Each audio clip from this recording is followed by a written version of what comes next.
സർവം കൃഷ്ണാർപ്പണമസ്തു. ആറ്റുകാൽ ഭഗവതി ക്ഷേത്രത്തിൻ്റെ ഐതിഹ്യമറിയാം. ആറ്റുകാലിലെ ഒരു പുരാതന കുടുംബമായ മല്ലുവീട്ടിൽ കാരണവർക്ക് ഭഗവതി സ്വയം പ്രത്യക്ഷയായി എന്നാണ് ഐതിഹ്യം. ഒരു ദിവസം സന്ധ്യാവന്ദനത്തിനായി കിള്ളിയാറ്റിൽ സ്നാനം ചെയ്തുകൊണ്ടിരുന്ന കാരണവരുടെ മുന്നിൽ തേജസ്വിയായ ഒരു ബാലിക നദിയുടെ അക്കരെ നിന്നും തന്നെ മറുകരയിലേക്ക് എത്തിക്കണമെന്ന് അഭ്യർത്ഥിച്ചു. നദി മുറിച്ചു കടക്കാൻ സഹായിച്ച കാരണവർ ബാലികയുടെ ദിവ്യമായ ഭാവം കണ്ട് ആദരവ് തോന്നി തൻ്റെ വീട്ടിലേക്ക് കൂട്ടിക്കൊണ്ടു പോവുകയും സ്വീകരിച്ചിരുത്തുകയും ചെയ്തു. ഒരുക്കങ്ങൾ നടത്തിക്കൊണ്ടിരിക്കുന്നതിനിടയിൽ പെട്ടെന്ന് ബാലിക അപ്രത്യക്ഷയായി.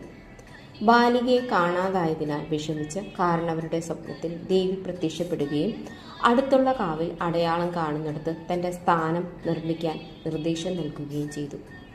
പിറ്റേ ദിവസം രാവിലെ തന്നെ കാവിൽ ചെന്ന് നോക്കിയ കാരണവർ 3 വരകൾ വരച്ചിരിക്കുന്നതായി കാണുകയും ആ സ്ഥലത്ത് ഭഗവതിയെ കുടിയിരുത്തുകയും ചെയ്തു. അന്ന് ഭഗവതിയെ കുടിയിരുത്തിയ സ്ഥലമാണ് പിൽക്കാലത്ത് ആറ്റുകാൽ ഭഗവതി ക്ഷേത്രമായി മാറിയത്.